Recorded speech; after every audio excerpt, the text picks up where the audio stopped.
Riverside.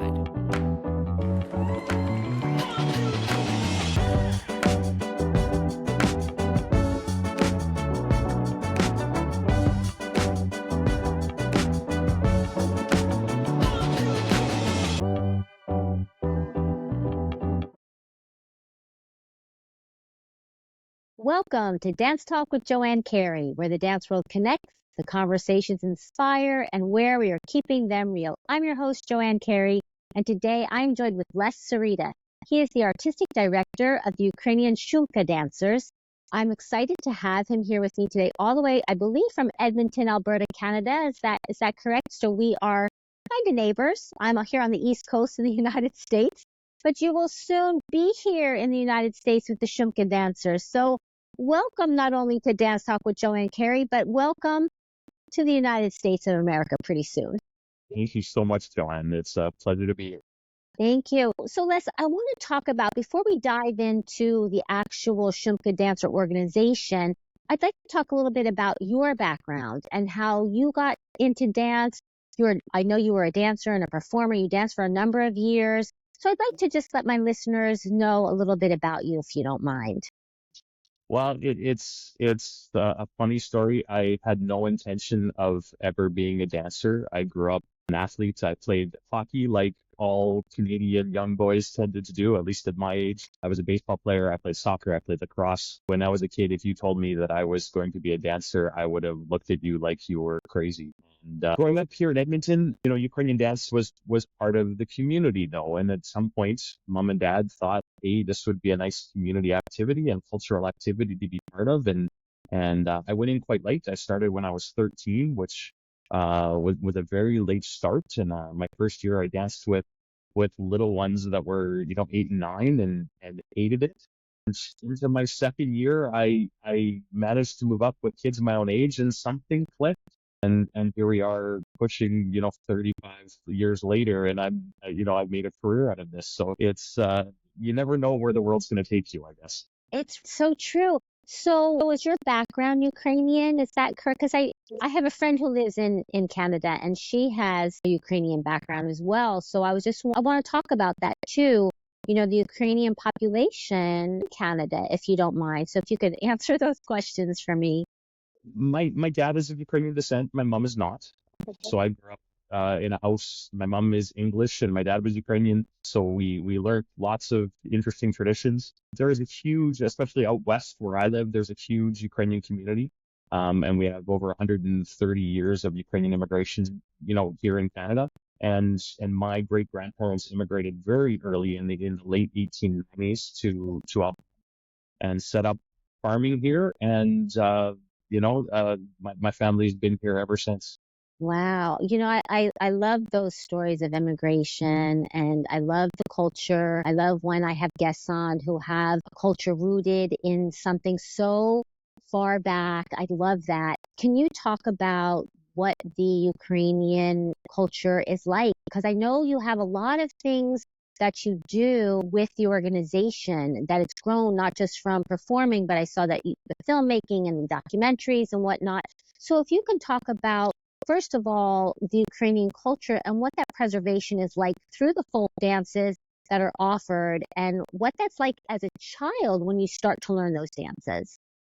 Well, the Ukrainian community is very, folk traditions that we have are colorful, and song and music, crafting, embroidery, like these are things that have been passed down for generations. And it's a very vibrant and exciting culture, to be honest. People come into it, that haven't experienced culture before and tend to fall in love with it because of how vibrant and outgoing the culture really is. I find it's a very open culture. We're come to be part of it, frankly, and that's wonderful. So from that perspective, the dance also is hugely vibrant. I mean, there's many different regions in the country, and there's different representations of folk dance from the different regions. And we strive to perform many of these regions, as well as folk story tales, folk ballets. Shumka's kind of gone off on a slight vary from the normal path of what Ukrainian folk dance is. I also, like you said, I have a filmmaking.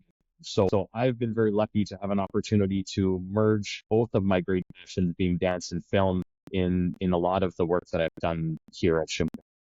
And do you still get to perform, or have you strictly taken on, the administrative and artistic role? Are you involved in that aspect anymore? No, my performing days are behind me. It's a very physical style of dance. It's Yeah. tough on the body. It's tough on the knees for the gentleman and Yeah. the bats. It really is a young person's game, and I did have to get pressed into playing a character role a couple of years ago due to some injuries in the company. But I promised myself that at the As last one, so far as I it do. goes. As Yeah. far as it goes.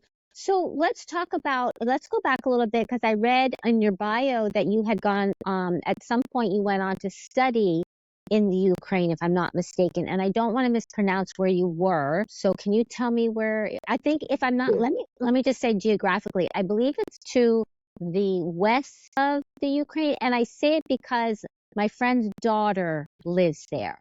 Oh, And excuse me? you did your homework. I did. I always do my homework. Yeah. So tell me that, how do you say it? It's Lviv, Lviv. Lviv. Okay. Yes. Yes.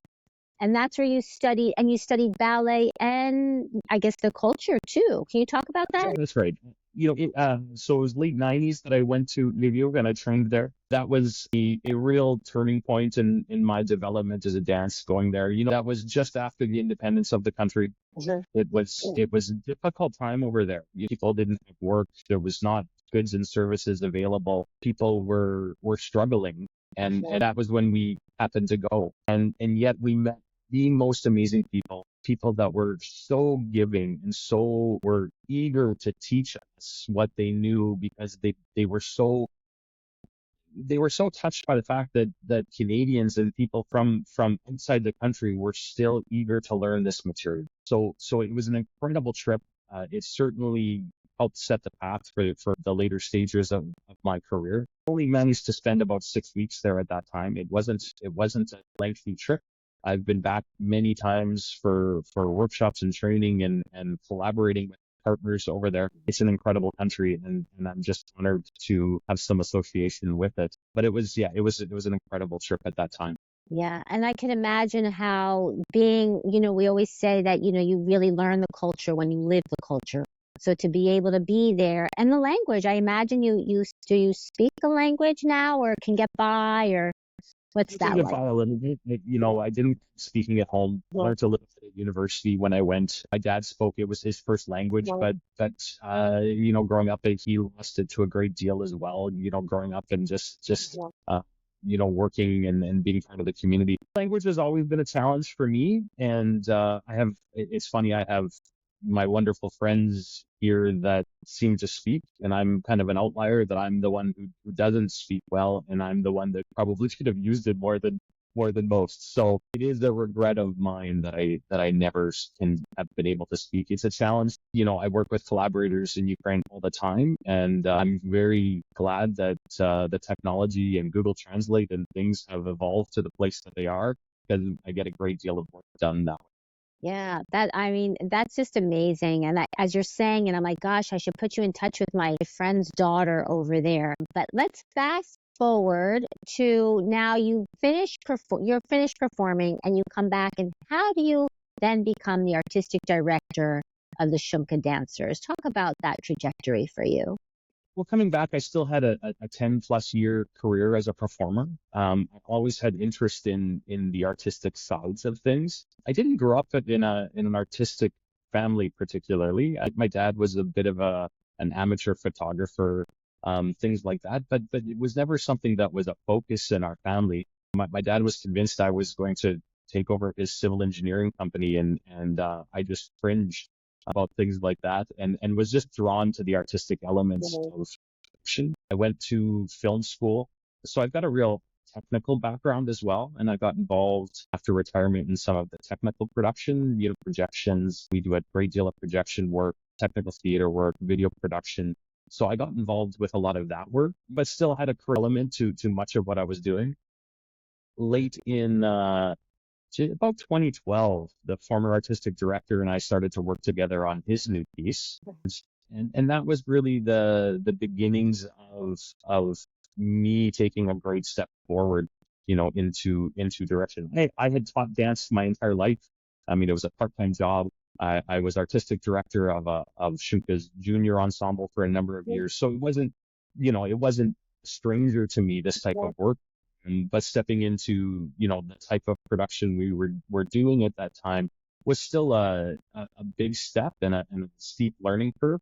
So I mentored with John Picklick on his 2018 production, and then took some great steps after that, and started to, yeah, take doing my own work, and became artistic director in the years following. Yeah, I mean, that's a wonderful trajectory. And I like what you're saying too, for the listeners to know that, you're in a company, and then there's so many other elements of the dance world that when you do stop dancing, that you can do if you want to stay in the dance world. I know for many of us, when we switched from performing, we stay in it. I think once you're in it because it's just I know for me, it's like in my bones, and I can't imagine my life without dance in it. I don't know if you feel that same way, but it's just something. I do, and it can be such a hard path for a dancer to make that transition, and where to go from here, and where to find those opportunities that give you the same gratification as being on a stage. It's hard to replace, and a lot, I mean, how many dancers struggle with that transition, and there's almost a mourning period that often happens as a Yeah, dancer. true. It's a difficult thing, and I retired from dance due to some injuries. Unfortunately, the mind was willing, the body wasn't so Yes. much. So I was forced to probably even retire a little early, and it's difficult. And I was lucky. I was lucky that I had these other avenues that I could pursue to fulfill some creative need that I have. And I know, talking to many creatives, if you don't fulfill or don't scratch that itch as a creative, it can be a real difficult thing. So I was lucky that I had other areas that I could pursue. Yeah, no, that's true. Let's talk about, the war in the Ukraine, and how did that affect when that, the actual invasion happened, and when that occurred, how did that affect the Shumka dancers? What was that realization like, and the ongoing effects that it has had for the community too, for the Ukrainian community there? It was devastating. I mean, we were in preparations for a Canadian tour at that point, a national tour, and we really, from a company perspective, and this seems, we really had to step back and evaluate why we were doing what we were doing. Was it the right step to take under the circumstances? We work and collaborate with many people in Ukraine. We collaborate with choreographers, set designers, composers, all types of people. And we're a small company. I mean, we have 50 performers, but it's a small community of people, truly. And we kind of are a family, and all our collaborators feel like family as well. And the one thing we heard over and over from our collaborators overseas was, you have to keep going.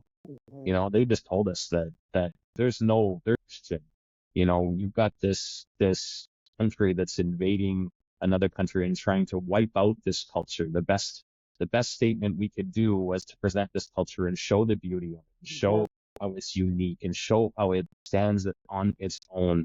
To a man, all of our collaborators said, no, you do this. You have to keep going. It's the right statement at the right time. And we added some work into the show that was a reflection on the war and what was happening. And we tried to be as demonstrate artistically what was going on to some degree as well. But it's been incredibly challenging. We're just in the final stages of premiering a new show in the next couple of weeks that was built entirely during wartime with collaborations over there. It's really been incredible. Things have come out of such terrible sadness. Yeah. We've lost friends that have performed with us that have gone to the war and died. We've seen cities torn apart by friends where they live. It's been awful. Yeah. Yeah. Yet I've seen beautiful things come out of it. So there's small moments of beauty involved in really terrible, terrible thing that's going on. Yeah, and I I like that you're saying that word beauty, because I love to talk about that with my guests. That I'm a firm believer, as an artist, as a dancer, that we have a responsibility to put beauty in the world. Yeah. And dance has the capacity to do that on so many levels, through its costuming, through its choice of music, what it presents on stage, the story it's telling or not telling. And I think now, especially, I think our world craves that, and audiences are craving the hope that that can give. And love that you say that. And when I hear you talking about the colorfulness and the vibrancy of the Ukrainian culture, I look forward to seeing this, because it is. I had some families at my dance studio who are Ukrainian, and their children had to continue to take their Ukrainian dancing, which I thought was so wonderful. And I realize now, since the war began, how important that is to maintain and to not let that culture be wiped out. Can you talk about the beauty of all that, and your thoughts on that? Well, and as Canadians, you know, we're trying to. I think when you're born as immigrants into a country, I mean, I'm third generation Canadian, but our roots come from elsewhere. And I think constantly, I think Americans and Canadians, I mean, our countries are kind of based upon immigration, Yeah. right? Everyone from somewhere else, minus the indigenous population. But so I think many of us, and I certainly have my entire life, have tried to find, like, who am I in this great world? How do I identify myself? What makes me different? And those cultural traditions are one of those things that I've certainly latched on to, that helps me figure out and identify who I am as a person. And I think, you know, as those third generation, from immigrants families, that ways that we've hung on to culture is through those traditions. When you live in Ukraine, you are Ukrainian. This is Yeah. that you are every day, right? So Yeah. it's a little different over there. And we've had collaborators come here, and they're always like, it's incredible how passionate you folks are about this. And I try and explain, but that's how we identify ourselves, right? Yeah. Like we're not living this every day like you folks. So Yeah. it is slightly different. I think I've kind of forgot the question and gone on a bit of a tangent No, here. no, that was fine. I was talking about beauty, and bringing beauty into the audiences and the Ukrainian culture, and the beauty of maintaining the Ukrainian culture and the importance of that. Yeah, you're getting there. I mean, that's what art's all about, right? It's like you say, bring beauty into this world. I talk to I have three beautiful daughters that it's only one does Ukrainian, the rest are ballet dancers. But yeah, exactly. How, art is all about beauty in this world. And if it doesn't exist, what a cold, dark world we live in, right? So I can't agree with you how important it is on every level, whether it's Yes. music, film, or Mhm. dance. It's a place in this world, and it's all about bringing beauty into it and celebrating, this life that we live, Yes. and find whatever it is in that artistic representation that works for you as an individual. We are obviously passionate about dance, but there's all kinds of beautiful art in the world. Yes. Very lucky that I get to hopefully input some art into it, and make it, a little bit better in its own way. Yes, no, and I agree with you, and thank you for sharing that, because I think it's the responsibility of artists to do that. And I was just speaking to somebody, in fact, right before we started our conversation, about the responsibility we have as artists, and the responsibility as the artistic director of a company to it's not just an experiment that you're doing. You're actually seeing that whatever it is you're working on through to completion, so that you're presenting something that is full and complete. And it's not, the audience is really going to come away experiencing something within what they're watching on a deep level. And that, like you said, any kind of art form, but because it's dance, dance is the best, so. But let's talk about, I'd like to really talk about the upcoming performance. A couple weeks ago, I spoke with one of the dancers from the Ukraine. He was after rehearsal for him, and it was just wonderful to hear his enthusiasm and his hope and his excitement in the upcoming tour that is like a month away from beginning, if I'm not mistaken, because I will be coming to see it. So I'm so excited. But talk about, first of all, how did it come about that Shumka got involved, and what's that like, and what does that mean for your organization to be joining forces with the National Ballet to do this? We've been very lucky. We've, over the last 30 plus years, developed a wonderful relationship with the National Opera of Ukraine. They've collaborated us on performances. We've worked with them on set and costume design for our shows. We perform a Nutcracker every year. We have the world's only Ukrainian Nutcracker that gets performed every year. We collaborate with them. They send lead dancers over for us. So our Clara and the Prince and Drosselmeyer often come from Ukraine for this. So it's been an incredible collaboration. That Nutcracker goes back 20 plus years. I danced in it when I was still dancing. So it's been a wonderful relationship that we've, built and fostered with them. Princeton Entertainment, who is the producer of this tour, we also danced on a tour a number of years ago, Royal Christmas, that they produced, which again was up and down the eastern U.S. seaboard.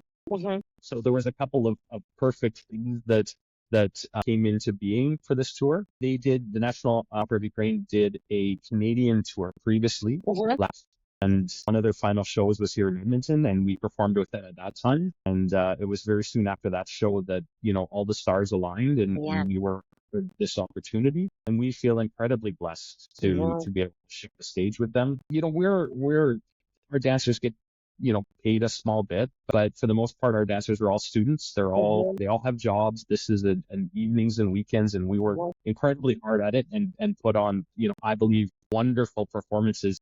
But for us to join the National Ballet and work with their dancers is always a treat. And we're just incredibly excited. We have not traveled down the eastern states, so the opportunity for us to share what we do and build our brand, as it were, a little bit in Korea is a fantastic opportunity. And we couldn't be more excited, to be honest with you. Yeah, I'm excited too. When I first saw it, I was sharing with, it might have been a dancer. I can't remember who I was sharing with exactly. But it actually, you know how on your Instagram, like something will pop up like it's a random ad?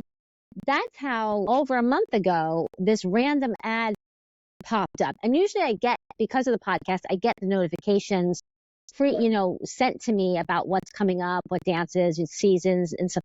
And I was like, whoa, what is this? I kept hitting the replay, and I said I had to find out because I wanted to know. I felt excited about it for so many reasons, because I thought, wow, what an opportunity, first of all, for the ballet to be coming. And I was so happy with everything that's going on to know that they were going to be able to perform.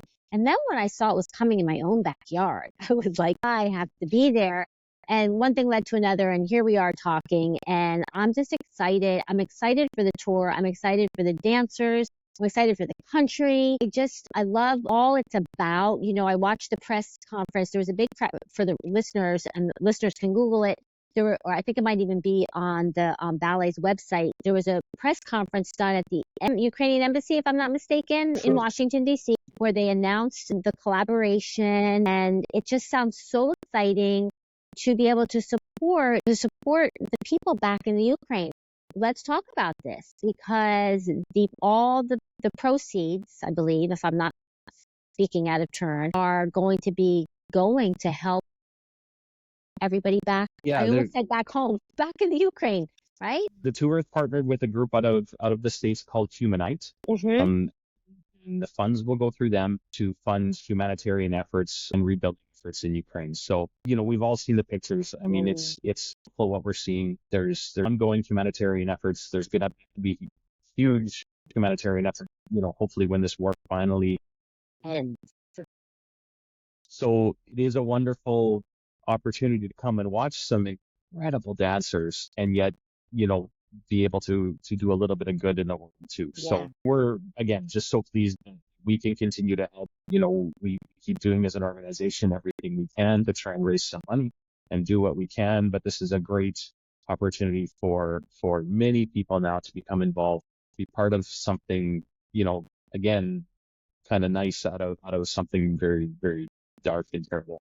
Yeah, and I like the listeners to hear also, when I was speaking with one of the dancers, he spoke about too, at the beginning everybody's hearing and everything's, supportive. Not that people aren't being supportive, but what happens is, it starts to become, and forgive me everybody for saying this, like old news. And I'm not saying it's old news, but it starts to become the news that other things take the forefront. And this is an opportunity for everybody to remember, and to remember in a real positive and, like we were saying earlier, beautiful way, to support the Ukrainian people and the culture for so many reasons, and to sit and uplift these dancers, uplift the culture, and uplift the country. I think it's so important. So I'm happy that you're on board and doing this. I'm really looking forward to it. I get attracted to when something is culture based. I love, if I go traveling, I love to see something. If there's folk dancing anywhere, I'm like, oh, let's go check it out. I just love that, because that's my dance background. I love to see that. Let's talk a little bit about what you have planned for the program. I believe it kicks off. You kick off at Kennedy Center. Did I get that right? Because it's Yeah, Kennedy Center. Yeah. So Washington D.C. listeners, or anybody who wants to go to Washington, go check it out. Get on that website. I'll put all the information in the show notes. But you kick off at Kennedy Center, and is every show going to be the same, or are there going to be different programs throughout the? Pretty well the same show all the way through. Good. I don't want to miss anything. We start October 8th in Washington. I believe we're in on the 6th, and we have some receptions and a day of technical work, obviously, to bring both companies together and get everything set up and ready. And then October 8th, we are off like a rocket, and 21 shows, and we wrap up down in Florida, I think on the 30th. Wow, that's a lot. So it's going to be a long and busy month. We have a couple days off to allow the bodies a little bit of rest. Mm-hmm. It's going to be a busy month. Yeah. So we're performing 4 dances in the show. Mm-hmm. 2 dances from what we would call regional dances. So one from the province of Bukovina and one from the province of Transcarpathia, Zakarpatski. We have a Roma piece that we're performing, boys Roma piece, and as all good Ukrainian shows end with a hopak. So when you've seen Ukrainian dance with all the tricks and the boys jumping or down kicking their legs, all of those things, that's how the show ends. So every good show needs a hopak. That's just so in Ukrainian dance. That's exciting, and something to really look forward to. And so when you kick off the tour, is there, you said like a reception at the Kennedy, or is that with the audience, or is that something separate because you're kicking off the tour? I just want people to know if they want to get involved with this stuff. I think that's a separate thing, just a bit of always like PR and schmoozing and important stuff. Important stuff. A tour like this where collecting money and all of those things are more important than they are.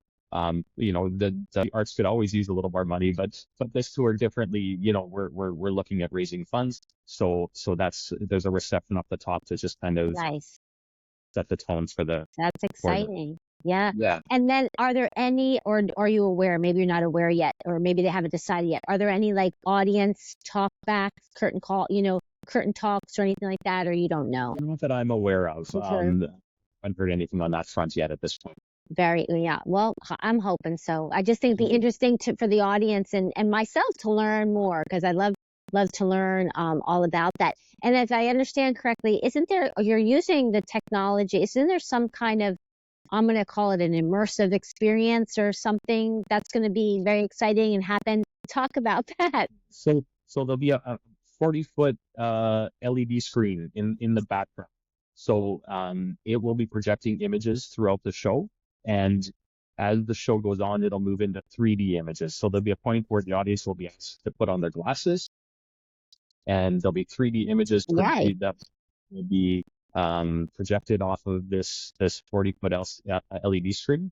And to my knowledge, this will be the first time that live dance and the images will happen on a stage. So it's a very exciting venture, I think. It's something new. It's beautiful. I've seen some of the renderings and the beginnings of starting to take shape. It's going to be stunning. So, Yeah, it sounds it. and something, you're going to see incredible ballet. You're going to see incredible Ukrainian dance, and yet there's still going to be something new that's going to be part of this performance. Beyond the incredible performances that you're going to watch, there's going to be this film element and this new genre of dance that's going to make this show even more unique. Yeah, I love that. And is there anything that you can tell the audience, how to be a better audience? How can we, no, really, like, how can we come and participate fully and be a better supportive audience for this special show? I just think it needs some kind of special audience awareness. What can we do? And I haven't seen a lot of ballet in the States. Ballet can sometimes there's some theater etiquette where there's appropriate times to clap and not appropriate times to clap. And that's certainly, there's some etiquette there that is there for a reason. In Ukrainian dance, you can cheer, you can hoop, Hoop it up. will inspire the dancers to give you a little more. So don't be shy. Yeah. Yeah. Enjoy the moment. If you feel like clapping, if you feel like giving it a hoot, give it a hoot. It's all good. And just part of the celebration of the evening. Yeah, no, it sounds really exciting. I really have to say, I'm really looking forward. It was one of the first performances I put on my calendar for this season, so I really am genuinely looking forward to it. I want to pivot for just a moment because I did read. I want to go back to you and your work a little bit. You had done, or I should say, with the company, something with the indigenous people there. Can you? I found that fascinating and very humbling. Can you talk a little bit about that? Absolutely. This was a few years ago now. We did a show which was a joint production with the Indigenous community here in Alberta. The first Ukrainians came to Alberta in the late 1890s, and the first people that they would have met would have been the Indigenous community. And, I think to that time where my relatives would have come here, they were given a quarter section of farmland, it was probably full of brush and trees. They had to clear it by hand. They probably lived in a sod hut that first winter. Can't imagine how difficult that time would have been. And the one people they would have had here with experience with all of that would have been the Indigenous community. So we knew there were stories there that could be told.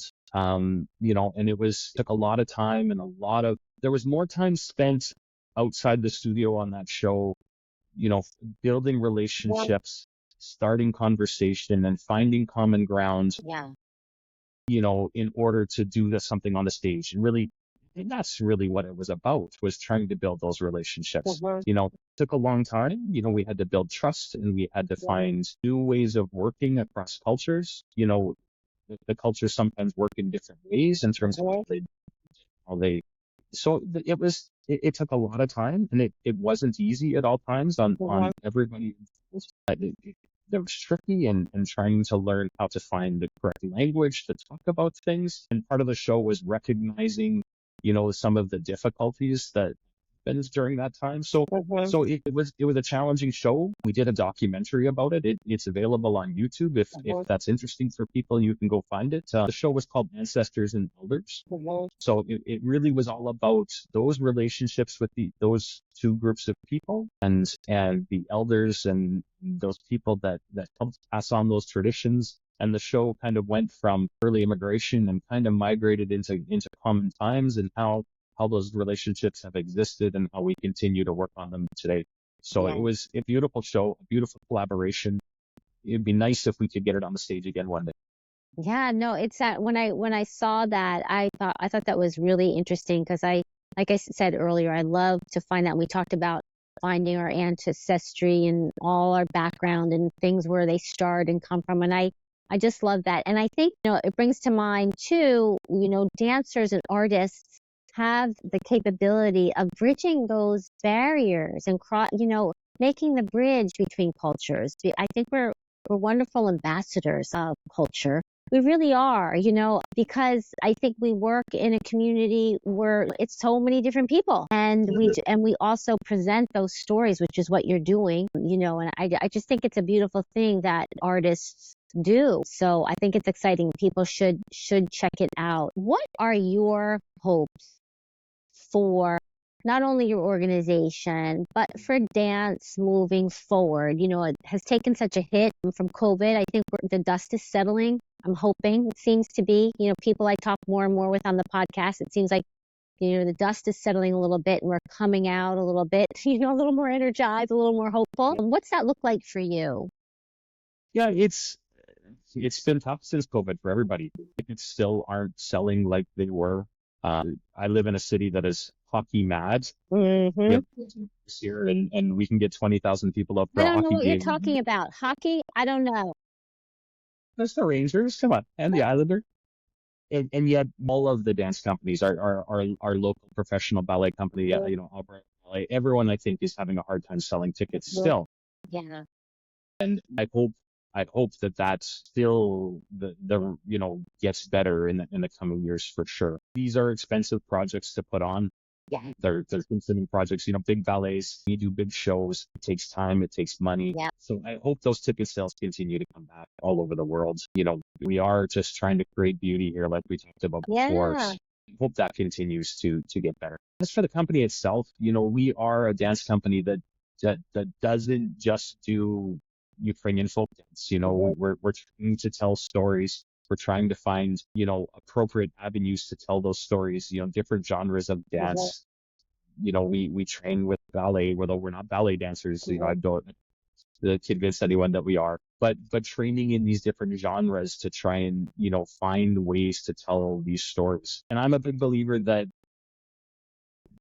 dance doesn't live in a box. These aren't museum pieces. This is an evolution of culture, and it needs to grow and change and find new ways to do things. And Shumka's always tried to push the boundary of what that is, And sometimes we push too far, and audiences haven't liked it, and that's okay. That's art too, Challenge people, go watch stuff. It's okay if you don't like it, but have a conversation, figure it out why you don't like it. Yes. And have those conversations. That's valuable too. Talking about it, understanding it, and finding out what it is you do like, and then going to see more, right? So I hope the company continues to pursue that avenue, continues to find new ways to express Ukrainian culture and Canadian culture. Just doesn't stop. Just keep going, creating. We live in a world of creation. I think the moment we stop creating, we've lost the plot. I wrote down, you said dance doesn't live in a box, but you just said that about, creation. And I'm going to have to write that down too when I do the replay of this. But it's true. And I think it's very poignant, these things that you say. You mentioned Canadian culture. Do you work that into your performances as well? And what is that like? What does that look like, the Canadian culture? Well, we study academic folk dance, right? There's no doubt. But over, the 100 or so years of dance that's evolved here, there's a style that's evolved in Canada that's different from what they perform in Ukraine, right? And I think there was a point in time where the community, after things opened up, went, oh, we should be doing what they're doing. I agree. And I think we've stepped back from that and said, there's value in what we do, right? And we need to express whatever the Canadian Ukrainian experience is too, as well as Canadian experiences. There's 130 plus years of the Ukrainian Canadian experience in Canada. Well, that has value, right? There's stories to be told. There's a life, lives that have been lived as part of that unique culture. Yeah. And that's as important and part of our story as the Ukrainian Shumka dancers as anything. So, I just think there's so much good in all of that is worth sharing. Yeah, no, I agree. And thank you for saying that, because, the stories are important. They really are. Everybody has a story, and the stories are important. And I'm glad, that we're going to get the opportunity here in the U.S. to learn these stories, because sometimes, I know our reputation. We can, think the world revolves around us. So I hear it, my friend teases me about it, but And I don't want to have, as an American, I don't want to be looked upon like that. I want to know that I'm open to receiving and to learning and to, seeing, do I like that? Oh, wow, I didn't know that. Let me find and have that conversation, like you're saying. So I'm excited for it and to learn like that. Well, I would really hope that, coming out of this, we could come back and present one of our full shows. Yeah. Unfortunately, you're only going to see a snippet of what we really do. It'd be wonderful to come back, and again, build audiences down the Eastern United States, Yeah. have opportunities to travel with a full company. We're only bringing about 21 dancers with us, so it's Okay. just a small section of the company. Right. But who knows? Maybe coming out of this will be more Yeah. performances in the future. Which would be really exciting. Is there anything that I haven't touched upon or anything that you want to share about the show, share about what you're doing? Don't forget, we want to get those tickets sold so that everybody comes see this. I mean, we're premiering a brand new show on October 4th and 5th here in Edmonton. A Good. show that we've been working on for 2 years. It's called Ukrainka. It's based on a female Ukrainian poet named Les Ukrainka, and telling the story of her life and hope and dreams. So we premiere that, and literally we come down on the evening of the 5th, and we are on a flight at 6 a.m. the next morning flying to Washington for this show. So Wow. it's a nutty time. We're in the process of rehearsing and preparing basically two complete performances, which is a tricky venture for us, but very exciting. So this show has been in the works for a couple of years. All new symphonic score that we recorded in Lviv, Ukraine. Wow. New sets, new costumes. So very exciting and busy time for us, and we're down to the very, very short Wow. strokes and a couple of weeks of work here before our premiere. Yeah, that's exciting. Thanks for sharing that. Well, I really appreciate you joining me today, Les. I know you're super busy. I'm getting busy for your premiere there, for coming to the United States. I look forward to hopefully seeing you. Hopefully I'll get to meet you in person. I'll be coming to the New Jersey one, because that's right in my backyard. But who knows? Maybe I'll come again. Maybe I'll come again to one of the other shows. But thank you so much for joining me on Dance Talk. It's really been a delight to get to know you and about what you're doing and to talk about this exciting show that's coming up. So thank you for joining me on Dance Talk. This is Dance Talk with Joanne Carey. Follow us, like us, and share. Thank you, everybody.